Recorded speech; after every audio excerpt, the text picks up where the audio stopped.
चंदनपुर नाम के एक गांव में ईश्वर नाम का एक चाय वाला रहता था। ईश्वर लोगों को चाय पिलाकर अपना घर चलाता था।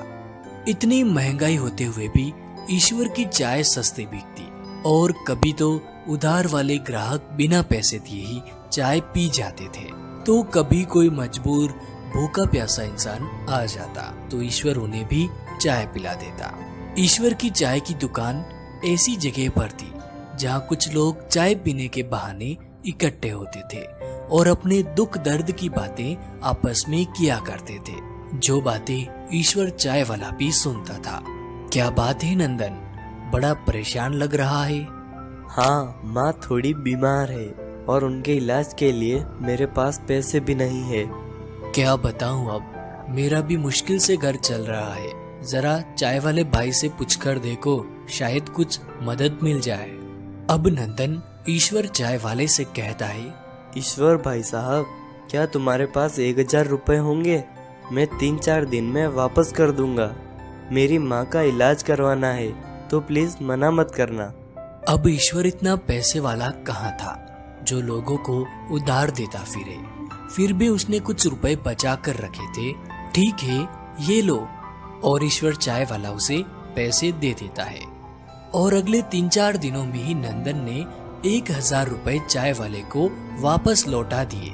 अब ईश्वर पैसे लेकर अपने जेब में रखने ही वाला था कि तभी वहाँ पर एक और आदमी आ जाता है। ईश्वर भाई साहब, महेश बता रहा था कि आपने नंदन को 1000 रुपए की मदद की थी। कृपया मेरी भी 500 रुपए की मदद कर दो। मैं आज शाम को ही पैसे वापस लौटा दूंगा। अब ईश्वर ने उसे परेशानी में समझा देख 500 रुपए दे दिए और उस आदमी ने उसी दिन शाम को सच में 500 रुपए वापस लौटा दिए। धन्यवाद ईश्वर भाई साहब। अच्छा, मैं चलता हूँ। अब थोड़ी ही देर में एक वृद्ध आदमी ईश्वर की दुकान पर आता है। बेटा, नंदन ने मुझे तुम्हारे पास भेजा है। मुझे मेरी दवाइयों के लिए 1200 रुपए की आवश्यकता है। जैसे ही मेरा बेटा मुझे पैसे भेजता है, मैं तुरंत तुम्हें वापस कर दूंगा। चाचा जी, मैंने तो नंदन की यूं ही मदद कर दी थी। मेरे पास इतने पैसे कहाँ होते हैं। बेटा, ऐसा ना कहो, मुझे दवाइयों की सख्त जरूरत है। तुम मना मत करो। आप मेरे पिता समान हैं, इसलिए ये लीजिए 1200 रुपए। इन्हें आप रखिए और दवाइयाँ ले लेना। अब उस वृद्ध व्यक्ति ने पैसे लिए और चला गया। ईश्वर को अब थोड़ा डर भी था कि कहीं उसके पैसे डूब न जाए, मगर अगले 4-5 दिनों में ही वह वृद्ध व्यक्ति आता है और ईश्वर को 500-500 रुपए के 3 नोट देता है। ईश्वर नोट को गिनकर बोलता है, चाचा जी, ये तो 1500 रुपए है। आप तो 1200 रुपए लेकर गए थे ना, ये लीजिए 300 रुपए वापस। नहीं नहीं बेटा, तुमने मेरी समय पर मदद कर दी, ये पैसे तुम्हारे हैं, तुम रख लो। नहीं चाचा जी, मैं नहीं रख सकता। अरे रख लो भाई, मुझे कभी और जरूरत पड़ सकती है। ठीक है, आप कहते हैं तो मैं रख लेता हूँ।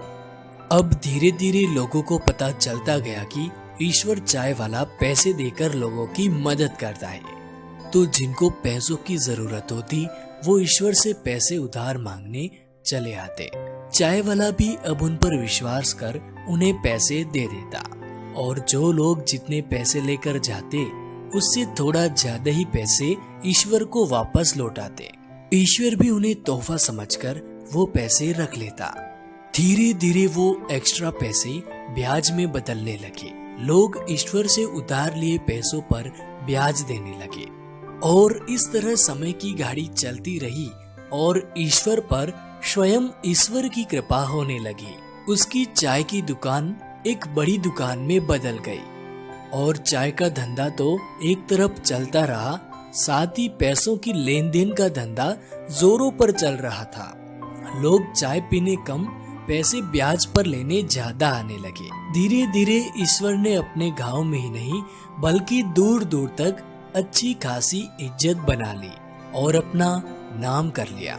इस कहानी से शिक्षा जिंदगी हमें एक बार सफल बनने का मौका अवश्य देती है, बस आपको अपनी बुद्धि का उपयोग करना